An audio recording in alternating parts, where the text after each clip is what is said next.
J'ai avoué que ma fille n'était pas la sienne, il m'a bloqué, a engagé un avocat, et a déménagé du jour au lendemain. Je n'aurais jamais pensé être le genre de femme qui garde un secret aussi énorme. Je m'appelle Stella, j'ai 34 ans et, jusqu'à il y a 2 semaines, j'avais ce que tout le monde appelait le mariage parfait, 7 ans avec Bradley, mon amour de lycée, et notre adorable petite fille de 3 ans, Lily, qui est pratiquement tout son univers, ou du moins c'est ce qu'il pensait. Personne ne se méfie jamais des discrets, n'est-ce pas? Je n'étais pas une fêtarde ou une infidèle en série. C'était juste ce mois-là, il y a 3 ans et demi, où Bradley et moi avons traversé une période difficile. Il travaillait tard constamment, me parlait à peine, et je me sentais invisible. C'est là que j'ai rencontré Ethan à ma salle de sport. Il était le nouveau coach personnel, attentif, drôle et, honnêtement, il me faisait me sentir à nouveau vu. Ce n'était pas censé être quelque chose de sérieux. Quand j'ai découvert que j'étais enceinte, Ethan a complètement disparu, bloqué mon numéro, changé de salle de sport, volatilisé. Pendant ce temps, Bradley et moi nous étions reconnectés, et le timing. Eh bien, c'était assez proche pour que je me convainque que ça pouvait être le sien. Au moment où j'étais sûr que ce n'était pas le cas, j'étais déjà enceinte de 5 mois et Bradley était tellement excité à l'idée de devenir papa. Que devais-je faire? Tout détruire? Ces 3 dernières années ont été compliquées, regarder Bradley devenir ce père incroyable, l'entendre appeler Lily la petite princesse de papa, les voir avec leurs fossettes assorties quand il sourit, même si je sais que ces fossettes viennent d'Ethan. Chaque étape importante, ses premiers pas, ses premiers mots, la rentrée à la maternelle, je vois le visage fier de Bradley et ce nœud dans mon estomac grossit. Dernièrement, la culpabilité me ronge. J'ai compensé comme une folle, en cuisinant ses cookies préférés au beurre de cacahuète 2 fois par semaine, en initiant des moments intimes beaucoup plus souvent, en planifiant des soirées surprises. Je pense qu'il a remarqué que quelque chose n'allait pas. La semaine dernière, il m'a même demandé si j'avais une liaison. Dieu que c'est ironique. Ma meilleure amie, dit que je devrais emporter ce secret dans ma tombe. À quoi bon lui dire maintenant, demande-t-elle toujours. Ma mère est d'accord, elle dit que je serais égoïste de décharger ma culpabilité si cela signifie détruire notre famille. Mais elle ne voit pas le visage de Bradley quand il dit que Lily a ses yeux, ou quand il plaisante sur ses aptitudes athlétiques qui viennent de son côté de la famille. Chaque mensonge s'est accumulé, construisant ce mur entre nous que seul je peux voir. Le mois dernier, à la fête du 3e anniversaire de Lily, la mère de Bradley n'arrêtait pas de dire que Lily ressemblait exactement à Bradley au même âge, et j'ai failli avoir une crise de panique dans la salle de bain. J'ai commencé à faire ces rêves où Bradley découvre la vérité par quelqu'un d'autre, une urgence médicale où les groupes sanguins ne correspondent pas, ou un de ces kits ADN que les gens offrent en cadeau. Le rêve se termine toujours de la même manière, avec lui qui me regarde comme si j'étais un monstre. Hier, Bradley a pris un jour de congé pour que nous puissions passer une journée en famille au zoo. Lily était perchée sur ses épaules, pointant les éléphants, et il avait l'air si parfaitement heureux. C'est alors qu'une voix dans ma tête a juste dit qu'il méritait de connaître la vérité. Je me suis convaincu qu'avouer est la bonne chose à faire, que l'honnêteté va comme par magie tout arranger, qu'il comprendra pourquoi j'ai gardé ce secret. Peut-être qu'il me pardonnera parce qu'il aime déjà tellement Lily. Que sont 3 ans de tromperie si nous avons des décennies devant nous pour reconstruire la confiance? Ce soir, après que Lily se soit couchée, je vais tout lui dire. Je l'ai répété une 12aine de fois dans ma tête, j'ai prévu exactement comment tout expliquer. Il est raisonnable, il est gentil, il nous aime tellement toutes les deux. Ça doit bien compter pour quelque chose, n'est-ce pas? Je l'ai fait. Je l'ai vraiment fait. Après une journée incroyable avec Bradley et Lily, quelque chose en moi a juste craqué. Nous sommes rentrés à la maison, nous l'avons mise au lit, et au lieu de notre routine habituelle de Netflix et de vin, je l'ai fait asseoir sur le canapé et j'ai juste dit, je dois te dire quelque chose. Elle n'est pas de toi. Son visage. Je n'oublierai jamais comment il a changé. C'était comme regarder quelqu'un mourir juste devant vous. D'abord la confusion, puis l'incrédulité, puis cette horrible réalisation se répandant sur ses traits.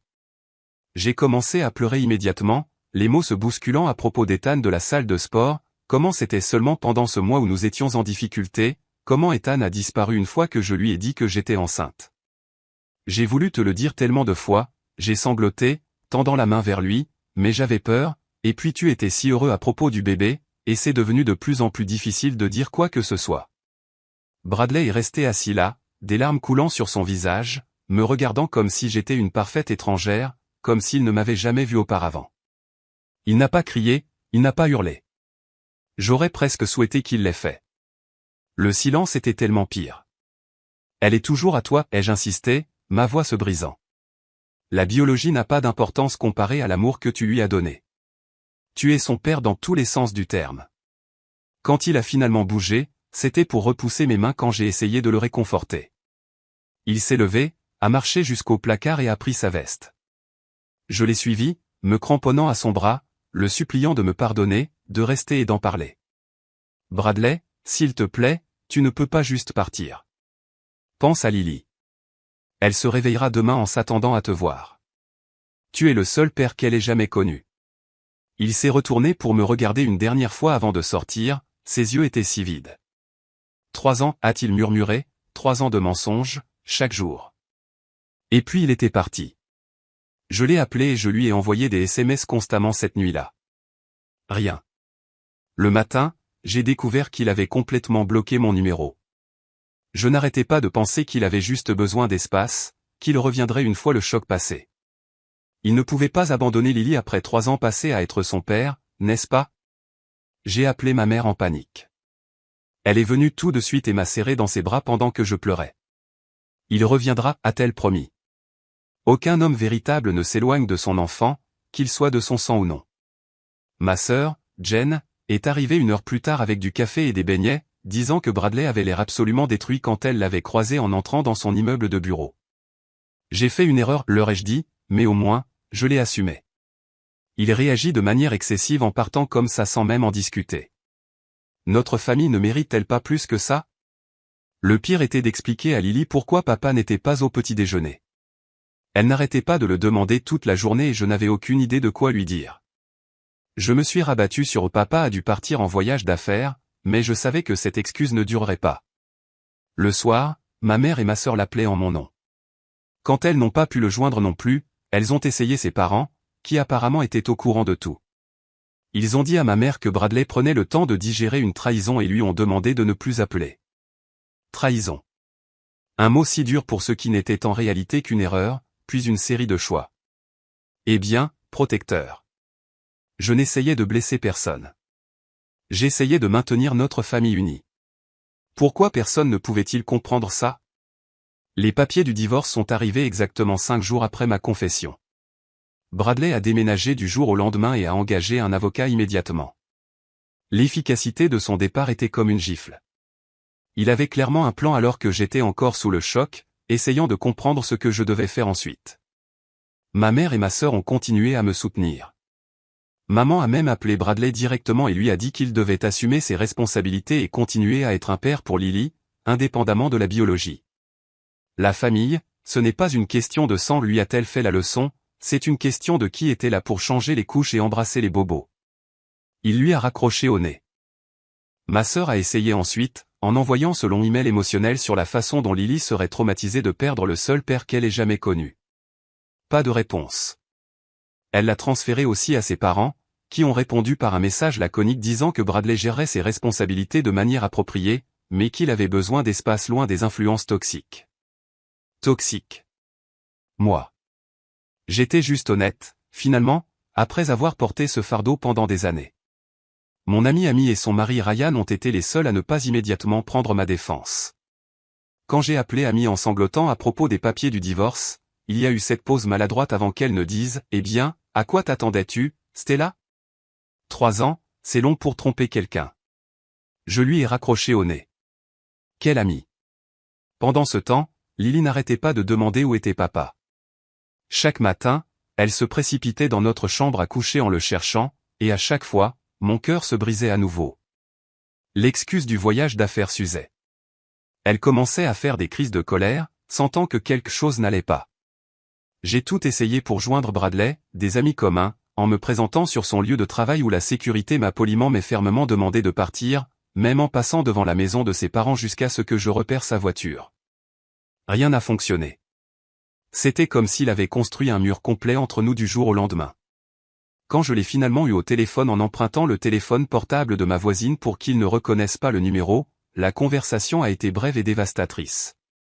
Pourquoi, ai-je exigé une fois que j'ai entendu sa voix. Pourquoi l'abandonnerais-tu comme ça? Elle est innocente dans tout ça. Je ne discuterai pas de ça sans mon avocat, a-t-il dit sèchement. Avais-tu même besoin de faire un test ADN, ou m'as-tu juste cru tout de suite, ai-je demandé, soudainement curieuse de savoir pourquoi il n'avait pas exigé de preuves. Le silence à l'autre bout du fil a fait chuter mon estomac. Je le savais déjà, a-t-il finalement dit, sa voix creuse. J'ai fait le test il y a des mois, quand elle a eu besoin de ce test de groupe sanguin pour son opération. Le médecin a mentionné quelque chose. J'avais des soupçons avant ça, mais ça a confirmé. J'ai eu l'impression de recevoir un coup de poing. Tu savais, et tu n'as rien dit. J'essayais de trouver comment te confronter, a-t-il dit. Je l'aimais quand même. J'étais en train de prendre des dispositions pour continuer à faire partie de sa vie, quoi qu'il arrive. Mais ensuite, tu as avoué, et j'ai réalisé. 3 ans, Stella. 3 ans à me regarder dans les yeux tous les jours et à mentir. C'est pire que ce que j'ai fait. J'ai craqué, ai-je dit. Te faufiler dans mon dos avec des tests ADN. Au revoir, Stella. Le fait qu'il savait et qu'il a quand même joué le rôle de père dévoué tout en planifiant sa stratégie de sortie m'a semblé être l'ultime trahison. D'une manière ou d'une autre, j'avais réussi à me convaincre que son silence était pire que mes années de tromperie. Ma mère a même menacé de le déshériter s'il abandonnait sa fille. Elle a laissé ce message vocal incendiaire, la biologie ne fait pas une famille. Ces années d'amour ne peuvent pas simplement être effacées parce que tu es blessé. Fais preuve de courage, Bradley. Il a déposé une ordonnance restrictive le lendemain, invoquant le harcèlement de ma famille. Les papiers ont été livrés par un shérif adjoint au visage de Pierre pendant que Lily faisait la sieste. Je n'arrête pas de me dire que sa réaction est égoïste, que s'éloigner d'un enfant qui le connaît comme son père fait de lui le méchant, pas moi. Mais tard dans la nuit, quand la maison est calme et que je suis seul avec mes pensées, je n'en suis plus si sûr. J'ai finalement coincé Bradley dans notre ancien café préféré après des semaines à essayer de le joindre. Je n'étais pas fier de la façon dont j'avais fait ça, j'avais pratiquement culpabilisé son collègue de travail pour qu'il me dise où il serait ce matin-là. Je suis venu préparer avec tout mon arsenal émotionnel, des albums photos, des vidéos de Lily qui le demandent, même son doudou préféré qu'il lui a donné et sans lequel elle ne dort pas. Je suis arrivé tôt et j'ai choisi la table d'angle, notre table, où l'on ne pouvait pas nous entendre facilement. Quand il est entré et m'a vu, il s'est figé pendant une seconde. J'ai pensé qu'il allait faire demi-tour et partir, mais au lieu de ça, il a redressé les épaules et s'est approché et 10 minutes, a-t-il dit, sans s'asseoir. C'est tout. Il avait l'air différent, plus mince peut-être, mais aussi plus calme que je ne l'avais imaginé. Je l'avais imaginé en épave sans nous, mais il semblait serein, bien dans sa peau. Ça m'a mis en colère, honnêtement. Lily pleure pour toi tous les soirs, ai-je commencé, poussant l'album photo vers lui. Elle ne comprend pas pourquoi son papa a disparu. J'ai contacté un thérapeute familial pour aider à la transition, a-t-il répondu, toujours debout. Mon avocat a déjà défini un calendrier de visites pour le tribunal. Des visites, ai-je ri amèrement. Tu es son père, Bradley, pas un oncle du week-end. Je ne suis pas son père, Stella. Tu l'as parfaitement précisé. J'ai changé de tactique, m'excusant abondamment, promettant une transparence totale, offrant des séances de conseil conjugal, tout ce qu'il fallait pour reconstruire ce que nous avions eu. J'ai même tendu la main à travers la table pour toucher sa main, qu'il a retirée en douceur. Je t'aime encore, ai-je murmuré. Nous pouvons surmonter ça. Sa réponse m'a glacé. Je ne suis plus en colère. Je suis juste fini. Il s'est finalement assis, me regardant avec ses yeux vides. J'aime encore Lily, a-t-il expliqué prudemment, comme s'il parlait à un enfant, mais je ne peux pas la séparer de ta trahison. La voir me rappelle à quel point tu m'as menti facilement et complètement pendant des années. Continuer à être son père principal signifierait rester connecté à toi pendant au moins les 15 prochaines années. Je ne peux pas faire ça. Alors tu punis un enfant innocent parce que tu es en colère contre moi, ai-je rétorqué. Je propose un soutien financier et des visites régulières, a-t-il répondu uniformément. J'ai parlé avec un pédopsychologue de la manière la plus saine d'assurer la transition. Je ne l'abandonne pas, je la rétrograde juste, ai-je dit. De fille à quoi? Projet à temps partiel? Quelque chose a brillé dans ses yeux, la première émotion véritable que j'avais vue. Tu n'as pas le droit de te poser en moralisatrice ici, Stella, pas après ce que tu as fait. J'ai changé de tactique à nouveau, menaçant de tout raconter à tout le monde sur la façon dont il avait abandonné un enfant innocent qu'il aimait. Sa réponse m'a choqué. Ils savent déjà tout, a-t-il dit tranquillement. J'ai expliqué la situation à tout notre groupe d'amis, à ma famille, et j'ai même dit à mon patron pourquoi j'avais besoin de temps personnel. Ils sont au courant de la paternité, et ils sont au courant de la façon dont tu as manipulé la situation pendant des années. Cela expliquait pourquoi plusieurs amis avaient cessé de répondre à mes appels. Même ma colocataire d'université, Jackie, qui selon moi serait toujours de mon côté, avait été mystérieusement occupée chaque fois que j'essayais de faire des plans. Bradley a ensuite énuméré calmement toutes les fois où j'aurais pu dire la vérité mais que j'avais choisi de ne pas le faire, avant notre mariage, avant de décider de garder la grossesse, lors du remplissage du certificat de naissance de Lily, pendant son opération quand ses antécédents génétiques étaient essentiels. Chaque exemple ressemblait à un nouveau clou dans un cercueil. Ce qui a fait le plus mal, c'est sa manière détachée, pas de colère, pas de passion, juste un homme qui avait complètement digéré son chagrin et pris des décisions pendant que j'étais encore animé par des émotions pures. « M'as-tu vraiment aimé un jour ?» ai-je demandé, des larmes coulant sur mon visage. C'était manipulateur, bien sûr, mais j'avais besoin de savoir. « Oui » a-t-il dit simplement. C'est ce qui a rendu ça si dévastateur. Alors qu'il se levait pour partir, j'ai joué ma dernière carte. Lily a ton nom de famille. Elle t'appelle papa. La biologie n'est pas tout. Il s'est arrêté, et pendant un bref instant, j'ai pensé que j'avais réussi à le toucher. Puis il a dit, tu as raison, la biologie n'est pas tout, mais l'honnêteté l'est. Au revoir, Stella. Je l'ai regardé s'éloigner, les albums photos intacts et le doudou de Lily posés sur la table entre nous comme des artefacts d'une vie qui n'existait plus. 6 mois après la séparation, ma vie sociale soigneusement construite s'est complètement effondrée. J'avais l'habitude d'être la reine de notre cercle social, organisant des dîners, organisant le club de lecture du quartier, planifiant la fête de quartier annuelle. Maintenant, silence radio. Cela a commencé subtilement. Les amis répondaient aux messages avec juste désolé, occupé. Ou peut-être la semaine prochaine. Puis les invitations que j'avais l'habitude de recevoir ont cessé d'arriver. Nos amis communs ont tranquillement dérivé de son côté, et ma présence sur les médias sociaux, soigneusement organisée, toutes ces photos de famille parfaite et ces légendes de maman bénie, a eu l'effet inverse de façon spectaculaire lorsque les gens ont commencé à laisser des commentaires passifs-agressifs comme « C'est intéressant de voir à quel point la réalité peut être différente de ce que nous voyons en ligne ». Lily a commencé la maternelle le mois dernier, et j'ai rapidement réalisé que plusieurs mamans là-bas connaissaient notre histoire. Je sentais leurs yeux sur moi pendant le dépôt des enfants, la façon dont les conversations s'arrêtaient quand je m'approchais. Une maman a même eu le culot de demander si Bradley était toujours dans le tableau, avec cette fausse inclinaison de tête sympathique qui me donnait envie de crier. Même ma sœur, Jen, qui m'avait initialement défendu avec acharnement, s'est éloignée. La semaine dernière, elle a finalement admis qu'elle était mal à l'aise avec la façon dont j'avais tout géré. « Je t'aime Stella » a-t-elle dit, tripotant sa salade pendant notre déjeuner de plus en plus rare, mais as-tu envisagé une thérapie pour comprendre pourquoi tu as fait ces choix, et que tu as continué à les faire pendant si longtemps? Tu prends son parti maintenant, ai-je rétorqué assez fort pour que les gens aux tables voisines se retournent pour regarder. Il ne s'agit pas de prendre parti, a-t-elle soupiré. Je m'inquiète pour toi et Lily. Même ma mère, mon plus fidèle soutien, m'a demandé la semaine dernière pourquoi je n'avais pas simplement avoué avant que Lily ne soit née. Je ne te juge pas, a-t-elle insisté, bien que son ton disait le contraire. Je ne comprends tout simplement pas ta façon de penser. Ma carrière en souffre aussi. J'étais en voie d'accéder à un poste de direction dans l'agence de marketing où je travaille, mais j'ai été écarté pour une promotion après que mon état émotionnel ait affecté mes performances. Pendant ce temps, Bradley semble prospérer dans son entreprise, du moins selon l'Instagram de sa sœur, que je consulte toujours compulsivement, même si cela me fait me sentir plus mal à chaque fois. La salle de sport où tout a commencé est devenue insupportable quand j'ai réalisé que certains employés connaissaient toute l'histoire. Apparemment, Ethan est revenu il y a environ 1 an et s'est en quelque sorte connecté avec Bradley.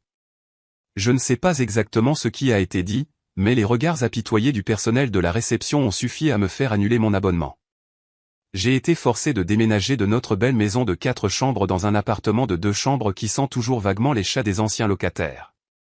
Je ne peux pas me permettre l'hypothèque toute seule, et l'avocat de Bradley s'est assuré que la maison soit vendue rapidement, les recettes étant divisées conformément à notre contrat de mariage. Il a acheté un nouvel endroit dans un meilleur district scolaire, tandis que j'ai du mal à payer le loyer et à suivre les paiements de la maternelle de Lily. La partie la plus douloureuse est de regarder Lily s'adapter aux visites du week-end chez Bradley. Elle rentre à la maison les dimanches soirs en parlant de la nouvelle maison de papa, de la façon dont ils ont fait des crêpes et sont allés au parc avec son chien, un chiot Golden Retriever qu'il a apparemment eu après avoir déménagé. Parfois, elle mentionne Miss Olivia, qui fait les meilleurs cookies aux pépites de chocolat et fait de jolies tresses. Je n'avais pas besoin de ma sœur pour confirmer qu'Olivia est la nouvelle petite amie de Bradley, une sorte d'infirmière pédiatrique qui fait du bénévolat dans des refuges pour animaux pendant son temps libre. Parfait. Je réalise que je ne perds pas seulement mon mariage, mais peut-être aussi l'admiration de ma fille.